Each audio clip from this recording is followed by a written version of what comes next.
Welcome to Pass the Beat, everyone.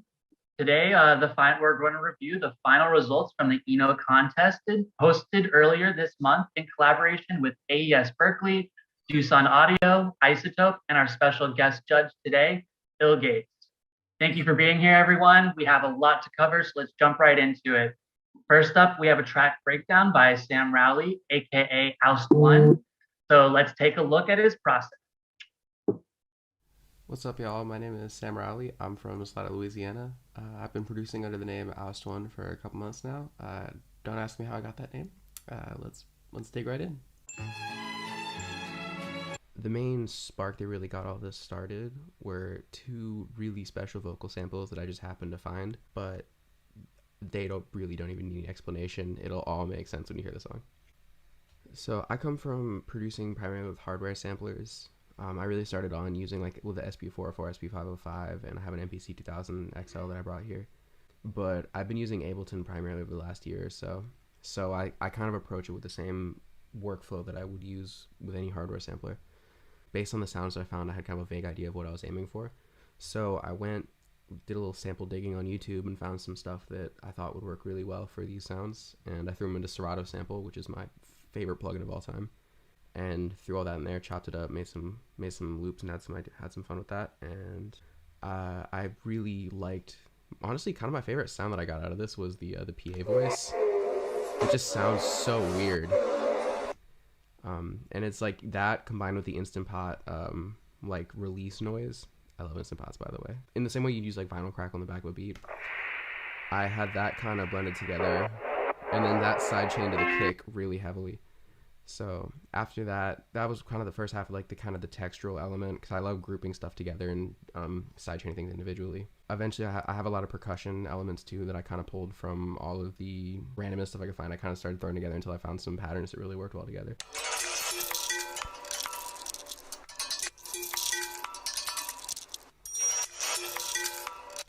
And you can really kind of tell that it's just a whole mess of stuff. I have some weird panning running around to move everything around and keep it really interesting. I didn't really actually do all that much to a lot of these sounds. I didn't really even pitch them. My main goal when doing all of this was to keep the sounds as original as possible.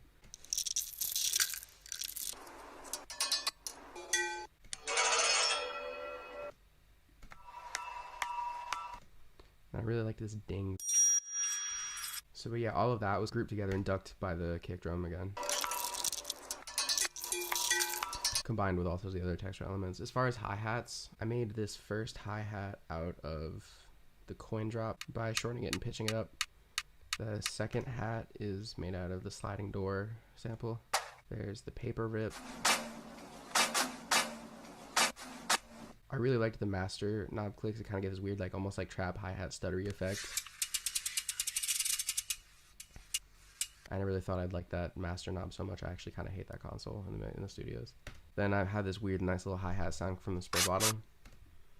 As far as snares, really just three main ones. The main snare noise was for the coffee spoon sample, where I just kind of shortened it a lot to get kind of a trap sound out of it, and then just kind of chopped it up that way, just that one hit in the middle of it. I also had this gear sample was kind of a fill into the snare. It kind of just falls into it. Same thing with the metal bar sample. Gives you this nice offbeat effect with all three of them together. So for here, I use both the sliding door and the side snap to make the main snare noise. Getting honestly kind of close to the 808 clap sound. Both of these kind of sounding. I used a little clip of the printer whirring noise to make a nice little fill snare. And I used the coin drop again, but in a completely different way. So I ended up using that as kind of another kind of fill snare in a way. The vending machine drop is another kind of texture that I'm using. And so all of those together sound like.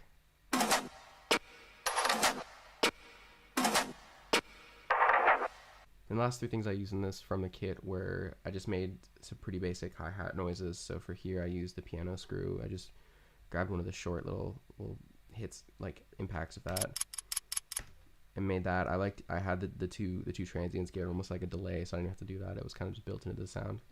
I layered in also the trap chain and the sine tap, because all together with the hats, that just sounds like this and nice and full. Threw a Freddie Gibbs acapella on that, and yeah, that's pretty much it. Hope you guys enjoy it.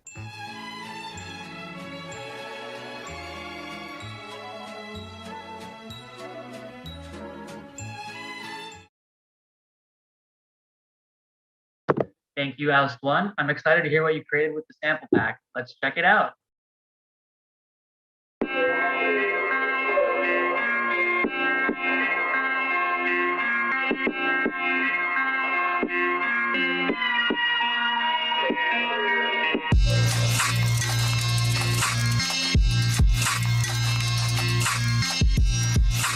Oh, that's cool.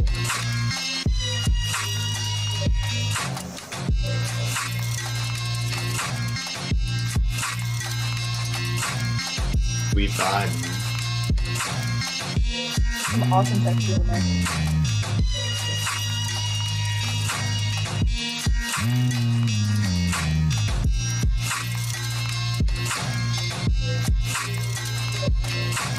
Well, that person did fucking nothing to it, so why would I listen to the rest of this song?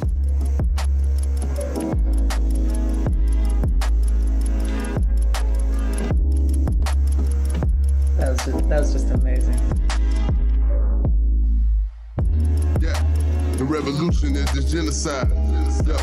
Your execution will be televised. Yeah, Don't cross me like Isaiah, that should be ill-advised. Dark horse, rap black sheep, they got me vilified. Castrated niggas and they feelings on IG.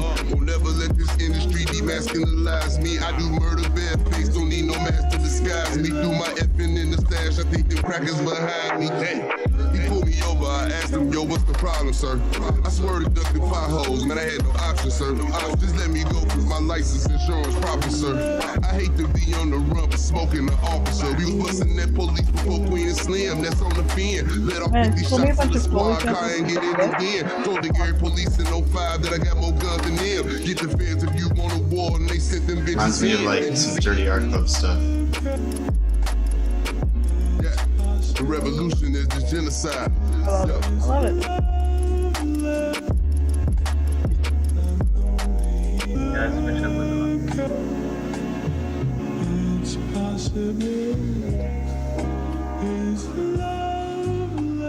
Oh, great breakdown.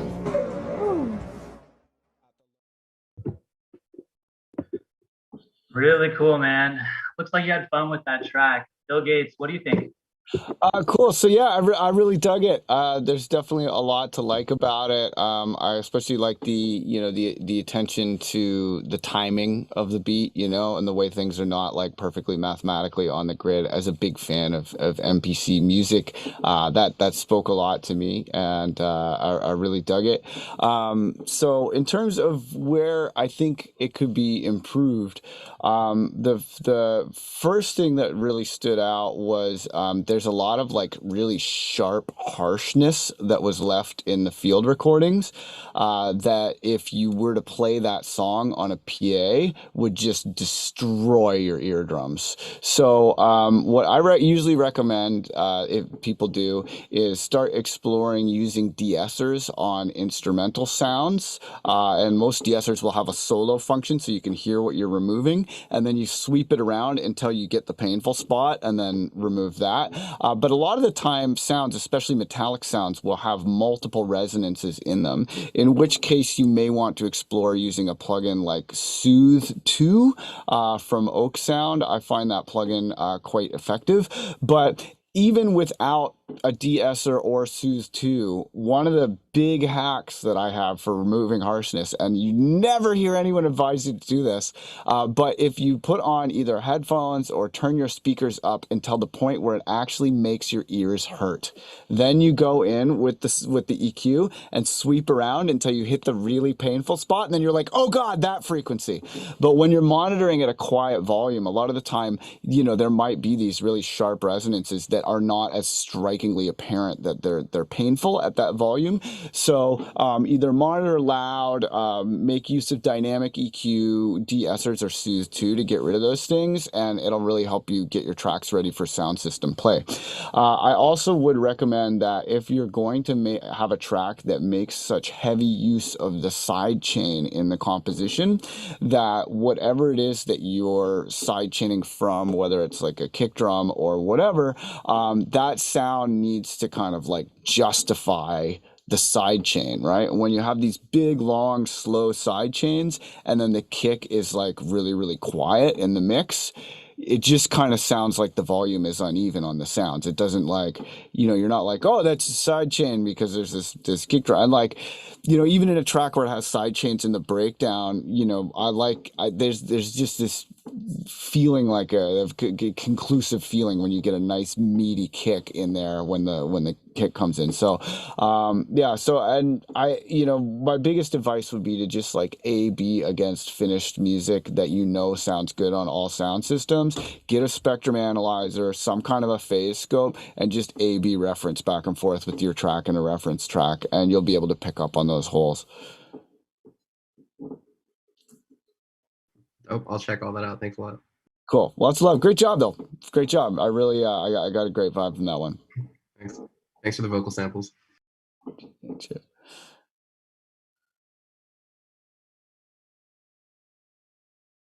Hey guys, my name is Jesus Pineda. I'm a singer, songwriter, and music producer from Tegucigalpa, Honduras, a beautiful country in Central America. And I'm going to walk you through one of my Ableton sessions where we're going to do a breakdown of my track F Train for the INO Contest 2021. One of the things I like to do when I have a bunch of samples like the ones I want to export just so I create ear candy and stuff like that, I will usually mark my project of where I want things to come in and when I want things to end, just so I have like a finish line. That's where I need to get there. I like to put all of my samples onto the side and just place them out and use them as paint, like a palette, like as I'm painting. With this song in particular, I started with this loop, with this chord progression. So that chord progression, I just did it with Serum and a sample that I had. When I started the chord progression, I started muting things to see moments where I wanted things to come in. One of the first samples I used was the pots. I really liked the pots for impact and placing them with reverb and stuff like that to create kind of an atmosphere. Or we have stuff like this, where I just have a delay and process that with reverb. Also, one other sample that I really loved is this bubble wrap. I friggin' love that sample. This is the coin toss. I like to resample a lot of things. I want to commit. I like to play around with the sample and make it weird and try to deconstruct it or transform it into something else, warp it, extending it, shortening it, changing the tempo of the sample. One of my favorite ones that I really liked was taken from this tube, which I reversed, put a corpus in it just to re-emphasize a little bit more grit out of the sound. So this is how it sounds without the corpus. And this is how it sounds with the corpus. It's very cool. It's like a very mechanical sound. I also used that tube sample to create these rhythm textures. But one of the things I liked, I made my shakers from the coffee spoons sample from the pack and just changed a little bit of the gain and made a pattern just so I could create a shaker out of it. So the bass is made with pigments, but the main sample, the guitar, which is this little guy right here, that I made from one of the plucks. So the original sound was one of the piano plucks that I used later on. Started muting things to fill them up with textures that I wanted to bring. There were a lot of samples in this thing, and as much as I used my favorite strategically, I wanted to make sure that I used every single sample at least once. So I grabbed every single sample from the pack and just shoved them into the sampler where I distributed them equally. And that way I have all of the samples spread across the piano roll where I have all of the MIDI notes activated, play an arpeggiator, and then record that and resample them. Making sure that I used every single one, made sure that I could have instances like that. So I chopped it up in different parts, such as I really love this.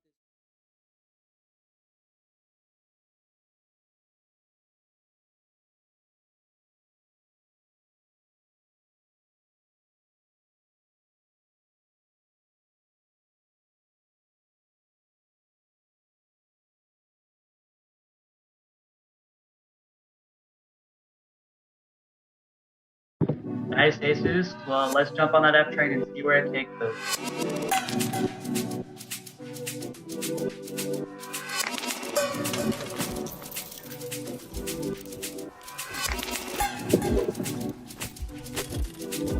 So many samples. Wow.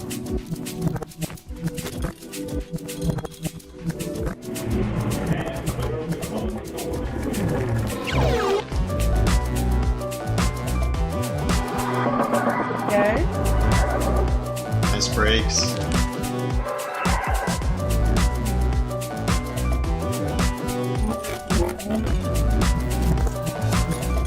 I love it.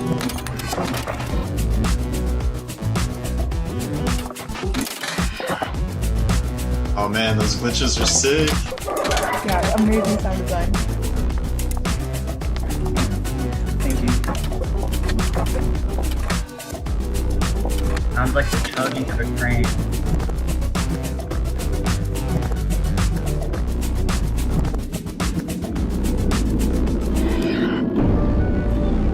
Ooh, this is cool.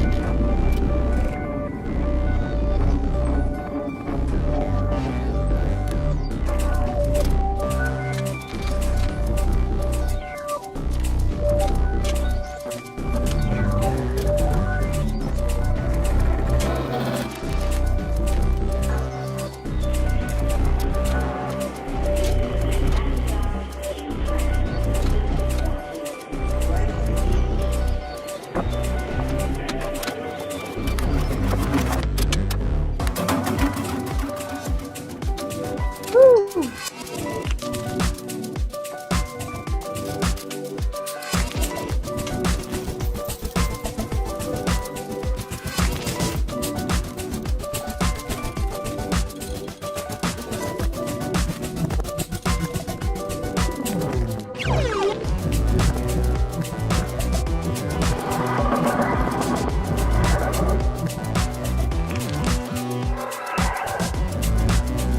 Yeah, the sound design is just amazing. What a ride, Jesus. Thank you, thank you. Ill.Gates, what's your take here? Yeah, very cool. There's definitely a lot to like about that track. It's really strong melodically. There are a lot of really good sound design elements, and I really like the way that you made sure that the video was educational. You know, you shared not just which samples you used, but also shared some techniques that people at home can use in their music. So I gave you extra points for that personally. But where I think you could have improved. I mean, first I want to just say a couple mixed things that I think will help. The leveling was a bit rough. Like there were, especially with the glitch moments. As someone who's a glitch producer, I used to do this exact same thing all the time, where you get really excited about some cool glitch moment, and you leave it like, you know, you knock everything else out of the mix and leave it super loud. And while that may sound okay in the studio because that's the most recent sound that you added and you're really excited about it, when you're running the audio through a limiter to master it and you cut a hole out so that there's nothing except for that glitch sound, suddenly you have maximum volume 0 dB Foley glitch noises with like tons of high end and texture and everything. And even if you get it to not be painful on the ears of the listener, when it goes back to the rest of the mix, because the rest of the mix is composed of multiple sounds and not a single sound, the rest of the mix just sounds quieter after that. So when I'm doing like pre-transients, which is where, like, you know, I'll nudge a little Foley sound before a drum hit to kind of like be like a little pickup note, or when I'm doing glitches, I turn things down so much. Like you can have those glitches at like -20, -24 sometimes, and it still sounds great and has the effect. And when it hits the limiter, it's going to be loud and clear. And just the fact that there's nothing else there just makes it pop up in the mix when in the master, right? So turn those things way down. And then I think one thing that when you started off your video and you're like, "Hey, I'm a singer songwriter," I was like, okay, I'm ready for this guy to smash the competition with some singing, and I think that if you had used all of your abilities as a singer or songwriter, and you perhaps even one or two lines that was inspired by one of the Foley samples, I feel like you could have really leveraged your unique abilities and set yourself apart from the competition in that way. So that was something that I was a little disappointed when I saw you start with saying that you're a singer songwriter and then we didn't hear you sing. I'll keep that in mind. But yes, now thank you so much for all the feedback. Like it's amazing. Like I love it. Like definitely something I want to take into consideration. Cheers. Great Thank you, job overall. Thank you. I appreciate All it. right, Thanks, time to move everyone. on to the next contestant. We have Annie Elise. Let's check out what she put together. Hello, my name is Annie Elise, and I'm from Hershey, Pennsylvania. It was so fun to get to do this competition, so thank you for hosting it, and I'm excited to show you what I did. So let's get right into it. So when I listened for the samples, the number one thing that I noticed is that the samples were all kind of more rhythmic. It was hard to find some of them that were melodic, so I went searching for those. I remember finding this, the dreamy one. That one, Keys and Crotales, which sounds like this. Yeah, you'll hear how I use that then too. And then I also love this piano paper one too. It's kind of like, it sounds like a distorted piano. So that piano paper one became this track here. And its finished version. We turn off the arpeggiator and the delay and replica and kickstart. We hear the piano paper kind of sounding like this. So that's without anything. We have the arpeggiator. Turn on some delay. Replica. Kickstart.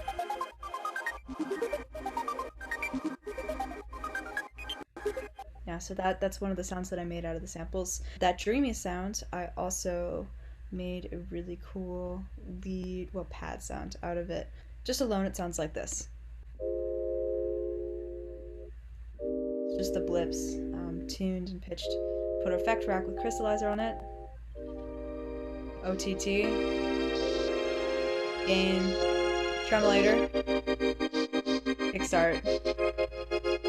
Finally filter.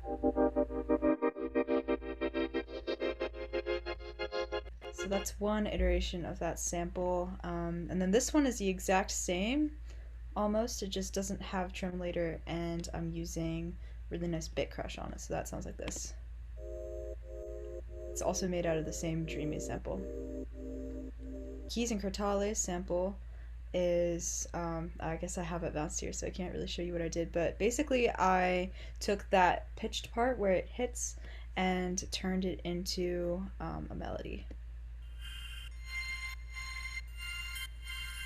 Kind of the driving melody of it. The bass and sublab, I'm using the timpani sample, and if you open up sublab here, you can see that I've used the sampler, and I'm using the timpani cover here along with a kind of a synth and not really much of the X sub, but sublab, really awesome plugin, and the bass sounds like this.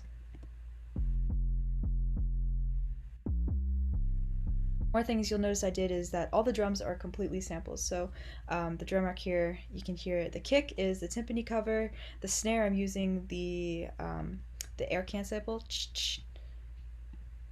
Yeah, and then also the gears. And then Thank you, Annie. That was really insightful. I'm curious to see what came out of that session. Let's check it out.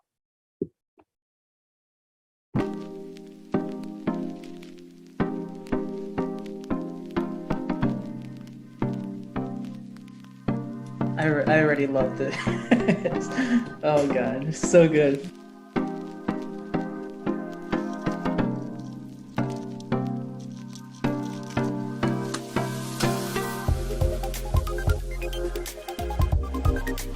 It's groovy. Yo, that's messed up.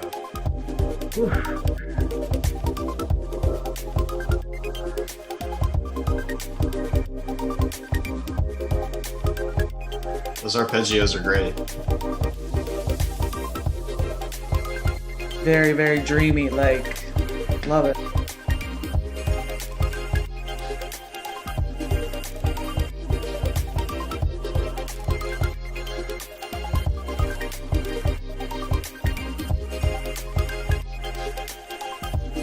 Those crunchy hat rolls.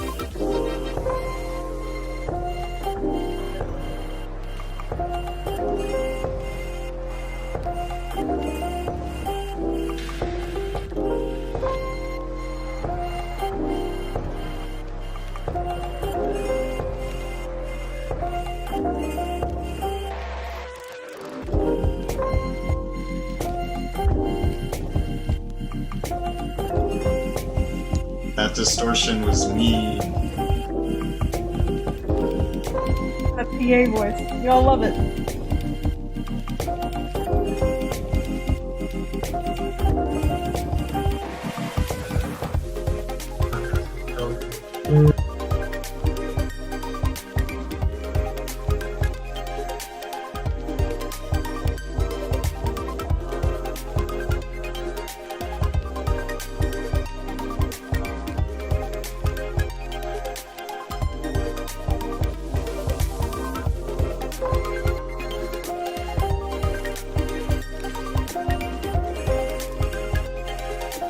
Synth work is just It's all samples. I don't know what to say in the video, but everything is samples except that. nice.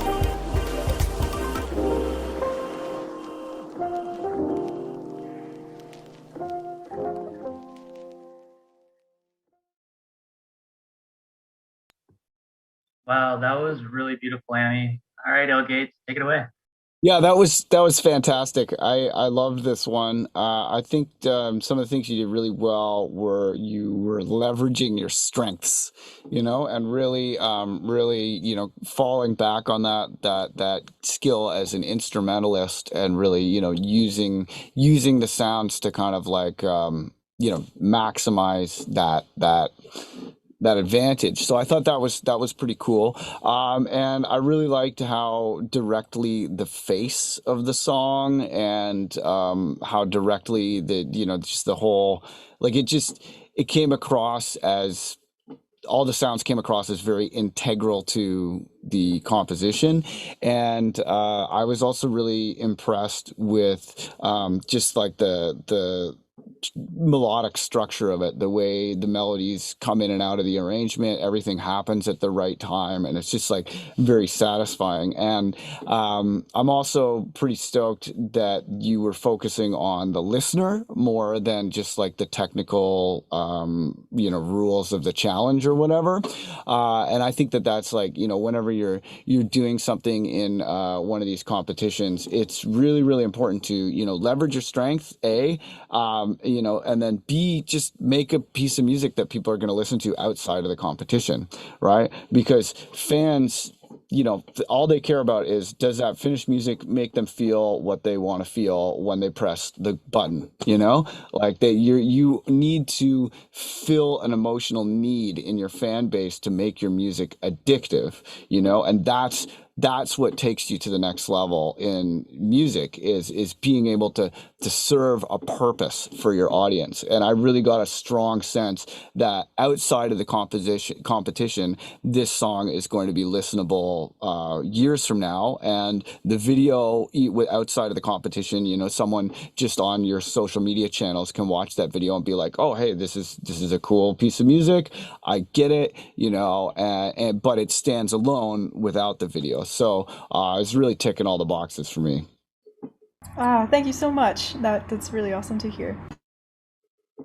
All All right, guys, moving on to the final contestant. We have Really Ryan. So let's go. Hey guys, I'm Ryan Vasquez. I'm a theremin playing DJ, VJ, and producer. I'm DJ Really Ryan. I'm a producer, audio engineer, and visual artist. Hey guys, I'm Really Ryan. I'm Really Ryan. Hey guys, I'm DJ Really Ryan. And I'm so excited to be talking to you guys about my remix entry for the INO CON test. Let's check it out.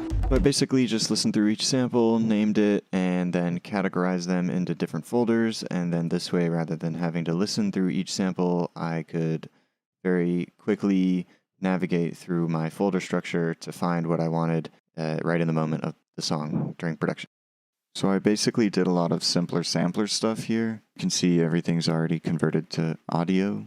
But if you go back, every channel that is muted was once a MIDI track, and we can see what I've done. The cooking pot, actually, this is kind of where I started. Before I found the face of the track, I was like, oh, the cooking pot's going to be the face of the track. So I did a bunch of pitch envelope, simpler stuff, filter, LFO, just kind of like the drums. That's kind of where the technique for the whole sound design of this song started.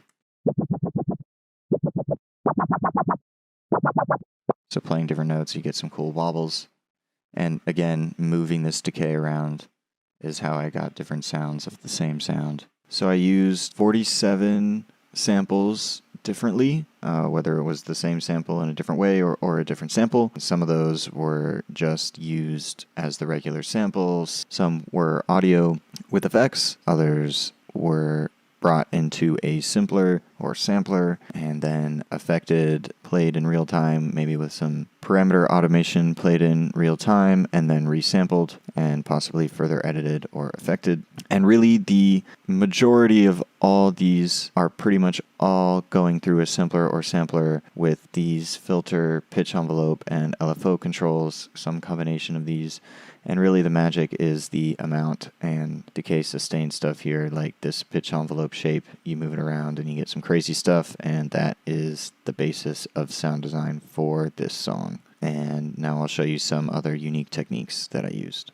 So I recorded all the dialogue through an SM57 going into the TC Helicon Voice Live Touch 2 with my super professional ISO booth. You don't understand. Used a little micro shift, little alter boy. Nice. What? So the echo is just automated on there in that moment.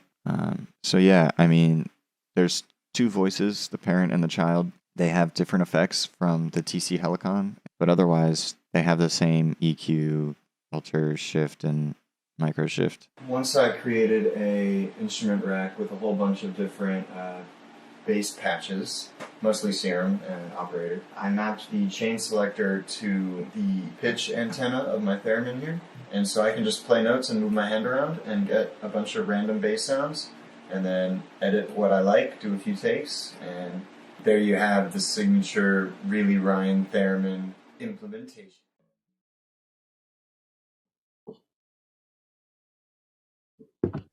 All right, thank you, Ryan. So let's check out this final product.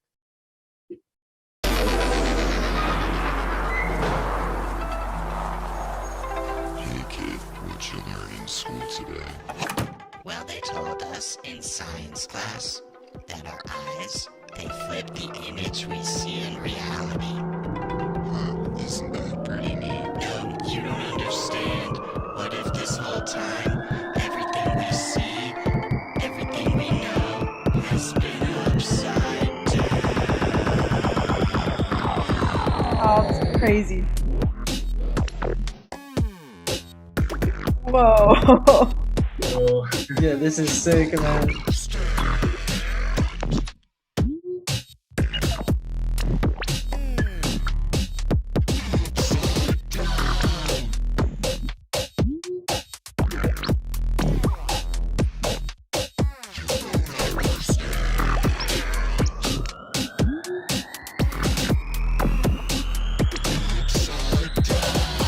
No, it's not like that at all. Your eye flips the image you see. I can totally see how you use the sample. This is so cool. Eyes are always flipping. And then your brain's all like not flipping. And your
still don't fully know.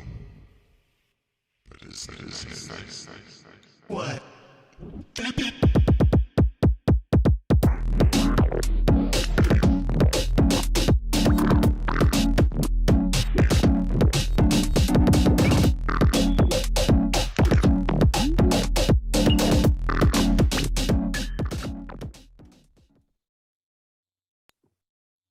Wow, super cool, man. All right, Hey, Ill.Gates, thanks, what's your guys. feedback? Yeah, Ryan, that was really enjoyable, man. Like that tune, it had a great vibe. I really like the cheeky sense of humor, and you did something unique with it. There's like a bit of a loose connection between the vocal dialogue samples and the Foley, but I guess they were both school related, so that's kind of a connection. And I like that you were like, hey, my style is like this theremin thing, and I'm gonna use this theremin thing, and like, by bringing that to the table and by bringing the comedy to the table, you were definitely like setting yourself apart from the competition in a way that was winsome. It was endearing. But I think the main kind of thing that I think you made your life a little bit hard for yourself was you kind of chose a musical style that is typically, like, out in the music industry at large, a really sound design and mixing technical, like, intense competition genre, and like a lot of that like, if a more forgiving genre like lo-fi or down tempo or kind of house music or something, you can get away with a lot more, because like when you're using these Foley sounds to do sound design, they're not synth sounds, so there's gonna be like a lot of grit and kind of like sketchiness in the sounds, and to try and make music that is in a genre that is so like synth heavy, where all the sounds are perfect and the mixes are like -2 LUFS and everything's just crazy. Typically, it just made it sound, that there was an obvious comparison there. So I find, when you're doing competitions like this, you want to basically rig the game so that you can win, and I think if you had chosen a less sound design intense style, less like Yeah. technical mixing style, it probably would have been a lot more forgiving, and that's what Okay. Sam, like, by choosing a kind of more lo-fi kind of beat digger hip hop thing, that was like definitely leveraged that to his advantage, as did Annie. So Yeah, uh, yeah. yeah, but the tune itself is really likable and fun. I could totally see an animation for this, like, going viral All and right. awesome. But I mean, it really just like, it depends on kind of what you're going for with your brand, and if you are going to be doing music that is kind of like reminiscent of these other genres, but you're focusing more on the comedy, then you should probably do some stuff where it's like kind of intentionally shitty, so that Okay. it's like obvious that you're not like trying to be excision or whatever, so Right, right.